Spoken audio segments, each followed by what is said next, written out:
Alright, so now we understand a little bit what substitution and what elimination is. Let's build on what we have studied, and let's take this topic a little further. Now let me quickly recapitulate to you what's elimination and what's substitution. In elimination, what basically we do, we have a carbon and we have a leaving group, whatever that leaving group be. Let me represent that leaving group with X, and you have a nucleophile outside. What this nucleophile in case of substitution does, it put its electron into the antibonding of this carbon, and from the front side the electron of this bond goes into the orbital of that leaving group. In elimination, a similar thing is happening. We have a, I'll not call this nucleophile because later on we'll come to know that this is not a nucleophile. In this case we call it a base. But suppose the same reagent as we have here, that same reagent is present and we have a different substrate, or even we have the same substrate but different reaction condition. Now if this reagent do not substitute X, but rather this reagent abstract this hydrogen, then what would happen is the electron that this hydrogen will leave in this bond will be transmitted to adjacent antibonding orbital of this carbon, and then from the front side the electronic density will go to the orbital of X, and ultimately again this X will leave out as a leaving group. But the difference is this nucleophile is not directly breaking that this CX bond. If we closely observe here, what this nucleophile effectively is doing, this nucleophile is pushing an electron from the back, and as we have studied before, when a nucleophile pushes electron from the back side, then electron from the front side have to move out, because the capacity of antibonding and bonding together is to hold of maximum 2 electron. So what this nucleophile is doing, this nucleophile is pumping an electron from backside and forcing this bond to break. So if this bond is very strong, then it will be much harder for a nucleophile to pump an electron from the backside. Suppose this is not a good leaving group at all, suppose this is carbon, then carbon will not go away carrying a negative charge on its head. So that then it becomes difficult for a leaving group to pump in electron from backside and force that carbon group to move out. That will not happen. So ultimately this nucleophile is directly involved in breaking the bond between carbon and the leaving group. Here the case is not the same. Nucleophile is not breaking the bond between carbon and the leaving group, rather nucleophile is breaking the bond of hydrogen, and the bond with hydrogen, as discussed previously, is a weak bond. So here the job of a nucleophile is much more easier. That's one thing to notice. Another thing that we couldn't understand from the discussion we had up till now is both are getting rid of its negative charge. Now the one which is more easier for the nucleophile to do, that would be done.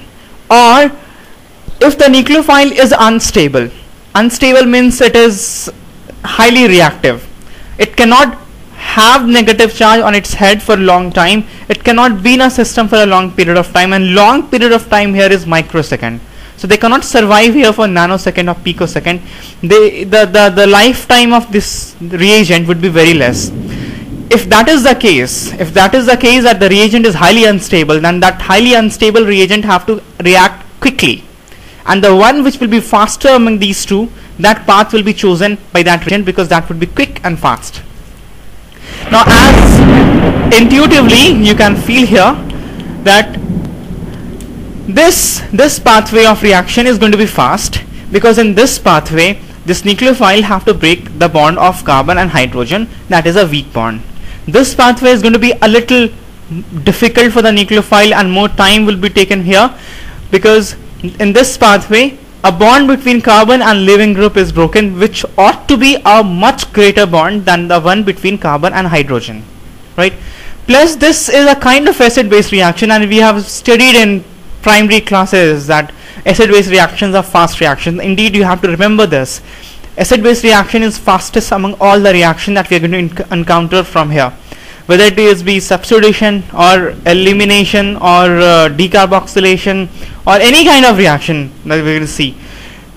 Acid-base reaction would be the fastest reaction. This is not a pure acid-base reaction because this is not a good of a base, but it's a kind of acid-base reaction because hydrogen is being abstracted as it is abstracted from an acid. So we can consider it as a base and this is the acid. I'm not formally using the term base here, but considering this to be a reagent and this is giving its hydrogen, so we can call it as a acid-base reaction. So acid-base reaction being a much faster reaction, this would be much faster than substitution. Now this has to be bear in mind to understand what they directly write in the book.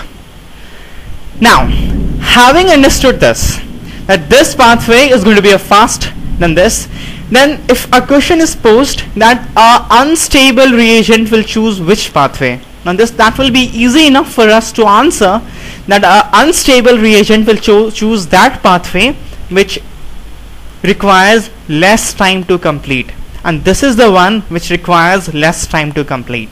So if I have been given a very unstable reagent, then the question has been asked that unstable reagent will prefer which reaction. I'm calling it as 1 and this is as 2, 1 or 2. So the obvious answer would be, if the reagent is unstable, it would prefer reaction 2. Now formally let's define two terms. If that unstable reagent goes to reaction via this pathway, that means if that unstable reagent goes for substitution, that reagent would be called as nucleophile.